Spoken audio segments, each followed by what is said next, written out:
السلام عليكم، ازيكم يا حلوين؟ عاملين ايه؟ يا رب تكونوا بخير وبافضل حال. نسمي الله ونصلي على الرسول. والنهارده بقى الفيديو بتاعنا هنجيب شويه عدس كده اصفر على شويه رز، وهنعمل منهم اكله جميله بتتاكل بالعيش المحمص والمخلل، اسمها عدس مغروف. تحفه بجد، اقتصاديه وجميله. هنجيب حله نحط فيها نص كيلو عدس. انا هديكم مقدار النص كيلو، عايزين بقى تقللوا براحتكم. على نص كوبايه رز مصري. هنغسلهم كده غسيل جيد من الشوائب والاتربه، وهنحط عليه ايه؟ الميه. نملى الحله ميه، ولو عايز ميه تانية وهو على النار تزودوا له، لان بيشرب الميه. نحط ملح وفلفل وكمون وشطه، بس الفلفل رشه صغيره عشان ما يغمقش ايه العدس معانا. نغليه على نار عاليه، ونشيل الريم من عليه، ونهدي النار سهريه لحد ما يمسك نفسه. ونحط زيت، كنا محمرين بصله ورد عشان ايه؟ هنحطها فوق الوش. حطينا معلقه كده كبيره منها، وحطينا حبه زيت، من معلقتين زيت من بتاع ايه البصله.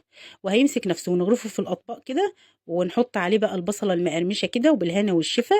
ولو عجبكم الفيديو ما تنسوش حنان في اللايك.